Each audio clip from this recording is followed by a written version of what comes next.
చచ్చిన పాముని మళ్ళీ ఎవరైనా చంపుతారా బ్రదర్? ఒక్క నిమిషం ఆలోచన చేయండి. ఈ రోజు మన మాజీ ముఖ్యమంత్రి పులివెందల పులి అని చెప్పుకునే ఈ పిల్లి జగన్మోహన్ రెడ్డి గారు మాట్లాడుతున్న మాటలు ఏంటంటే కామెడీగా ఉంది. ఎందుకంటే మాట్లాడితే కుటుంబ ప్రభుత్వం నన్ను అంతా ముందించాలని ప్రయత్నం చేస్తుంది, నా మీద కుట్ర చేస్తుందని చెప్పి మీడియా ముందుకు వచ్చి మాట్లాడుతున్నాడు. మేకపోతు గాంభీర్యం ప్రదర్శిస్తున్నాడు.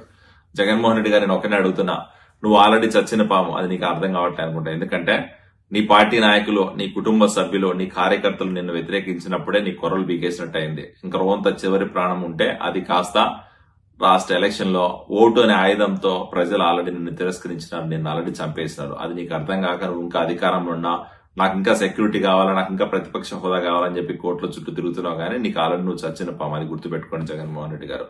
ఆయన నిన్ను చంపాల్సిన అవసరం మాకేముంది చెప్పండి? మిమ్మల్ని అంతమొందించాల్సిన అవసరం మాకు గానీ, మా పార్టీ నాయకులకు గానీ, లేకపోతే కూటమి ప్రభుత్వానికి కానీ ఎట్టి పరిస్థితుల్లో లేదు. మాకున్న అజెండాలో ఒకటే ఏంటంటే, అధికారం ఉంటే, సెక్యూరిటీ ఉంటే, మంది మార్బలగం ఉంటే ఎలా బిహేవ్ చేస్తావో, అధికారం లేకపోతే, సెక్యూరిటీ లేకపోతే, మంది మార్బలం లేకపోతే నువ్వు ఎలా బిహేవ్ చేస్తావో ప్రజలకు తెలియజేసే ప్రయత్నం. నువ్వు ఈ రోజు అధికారం కోసము, లేకపోతే అధికారం లేకపోతే ఎలా బతకలేవో, ఎంతమంది కాలు పట్టుకుంటావో, ఎన్ని కోట్ల చుట్టూ తిరుగుతావో, ఎంత భయపడతావో ప్రజలకు తెలియజేసే ప్రయత్నమే చేస్తున్నావు ఈ రోజు. అంతే. ఇంకా చెప్పాలంటే, నువ్వు నీ పార్టీ నాయకులు అధికారం చేతిలో ఉంది కదా అని చెప్పి ప్రజల సొమ్మును ఎంత దారుణంగా దోచుకున్నారో, ఆ దోచుకున్న సొమ్ము అంతా కక్కించడానికే ప్రయత్నం చేస్తున్నాం. ఇంకా నువ్వు నీ పార్టీ నాయకులు అవినీతి తిమింగలాల్లాగా అధికార దుర్వినియోగానికి పాల్పడి అవినీతి సొమ్ముతో కొన్ని వేల కోట్లు సంపాదించుకొని ప్యాలెస్లు కట్టుకున్నారు. ఆ ప్యాలెస్ లో ఉన్న ఖజానానంతా బయటికి లాగి ప్రజలకు మళ్ళీ వీళ్ళు చేసిన భూదందాలు అవ్వచ్చు, ఇసుక మాఫియా అవ్వచ్చు, లేకపోతే రెడ్ శాండ్ స్మగ్లింగ్ అన్ని కూడా ప్రజలకు మళ్ళీ తెలియజేపే ప్రయత్నమే చేస్తాం తప్ప నీ మీద కక్ష గానీ, నీ పార్టీ మీద గానీ కక్ష మాకు లేదు. ఒక్క నిమిషం కూడా మీ గురించి ఆలోచించే అవసరం మాకు లేదు. ఎందుకంటే మా ప్రభుత్వం ప్రజల కోసం పనిచేస్తుంది, ప్రజల పక్షాన్ని నిలబడుతుంది, ప్రజా ప్రభుత్వం అని చెప్పి ఆల్రెడీ ప్రజల్లో దృఢ సంకల్పంతో ఉన్నారు. ఇంకా చెప్పుకుంటూ పోతే వెనకడ ఒక పెద్ద మనిషి అంట, అధికారం ఉన్నప్పుడు కుక్క కూడా పులిలాగా బిహేవ్ చేస్తుంది, అధికారం పోతే ఆ కుక్క కాస్త పిల్లికి కూడా భయపడుతుందని. ఈ రోజు నీ పరిస్థితి అట్లా ఉంది. ఎందుకంటే అధికారం ఉన్న రోజుల్లో ప్రగల్భాలు పలికినావు, అధికారం ఉన్న రోజుల్లో పులి అని చెప్పుకున్నావు. ఈ రోజు అధికారం పోతూనే సెక్యూరిటీ కావాలా, ప్రతిపక్ష హోదా కావాలా, నన్ను చంపేస్తున్నారని చెప్పి కోట్ల చుట్టూ తిరుగుతున్నావు. అంటే నువ్వు ఎంత అధికారం వ్యామోహంలో ఉన్నావో, ఎంత అధికారం లేకపోతే బతకలేకపోతున్నావో, ఎంత అధికారం మీద డిపెండ్ అయినావో, ఎన్ని పాపాలు చేసావో, ఎన్ని అవినీతి పనులు చేసావో, ఎంత భయపడుతున్నావో అర్థమైపోతుంది.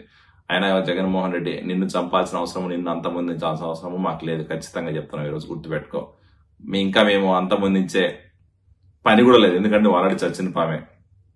ప్రజలు మాకు ఈ దరిద్రం వద్దురా బాబు అని చెప్పి మీ వైఎస్ఆర్సీపీ పార్టీకి, వైఎస్ఆర్సీపీ నాయకులకు బుద్ధి చెప్పి 11 సీట్లు ఇచ్చినా కూడా మీరు ఇంకా ఈ రోజు అధికారంలో ఉన్నాము, మేము ఇంకా రాష్ట్రంలో మా ఎగ్జిస్టెన్స్ ఉందని చెప్పి ఏదో ప్రూవ్ చేసుకునేకి మీ ప్రగల్భాలు, మీరు చేస్తున్న ఆరోపణలు, మీరు చేస్తున్న ఈ ఫేక్ మాటలు, లేకపోతే మీరు చెప్తున్న అబద్ధాలు ప్రజలు నమ్మే పరిస్థితి లేదు. ఖచ్చితంగా నిన్ను, నీ పార్టీని నమ్మే పరిస్థితి ప్రజల్లో ఏ రోజో మర్చిపోయినారు. అది గుర్తుపెట్టుకోండి. ఇంకా ఆల్రెడీ నీ పని అయిపోయింది జగన్మోహన్ రెడ్డి గారు. మీరు ఉన్నదల్లా ఏంటంటే, వీలైతే ఆ బెంగళూరులో కూర్చో. ఎందుకంటే నువ్వు ఎలాగో బయట కంట్రీస్కి పోనీ కూడా వీసా ఇయ్యరు, నీకు పాస్పోర్ట్ కూడా ఇయ్యరు. కాబట్టి నీకు ఉన్న ఆప్షన్ అలా ఏంటంటే, అటు బెంగళూరులో కానీ, లేకపోతే ఇటు పులివెందులో కానీ కూర్చొని మహా అయితే ఏదో కొన్ని ఎమ్మెల్యేగా నీకున్న పనులు చూసుకుంటే బెటర్. నీకెప్పుడు మళ్ళీ ప్రతిపక్ష హోదా గానీ, నీకెప్పుడు సీఎం అయ్యే భాగ్యం కూడా రాష్ట్ర ప్రజలు కల్పించారనేది గుర్తుపెట్టుకోండి. ఎందుకంటే మీరు చేసిన పాపాలు అలాంటి ఒక్కొక్కటి బయటకు వస్తున్నాయి. రాబోయే రోజుల్లో ఖచ్చితంగా మీరు చేసిన పాపాలన్నీ ప్రజలకు తెలియజేస్తాం. మీ పార్టీ నాయకులు చేసిన ఈ దందాలన్నీ కూడా బయటకు తీసుకొస్తాం. నీ పార్టీని నిన్ను భూస్థాపితం చేయడానికి ప్రయత్నం చేస్తాం తప్ప నీ మీద గానీ, నీ పార్టీ నాయకుల మీద గానీ పర్సనల్ గా అటాక్ చేసే పరిస్థితి గానీ, పర్సనల్ అటాక్ చేసిన అవసరం కూడా మాకు లేదని చెప్పి గుర్తుపెట్టుకోండి.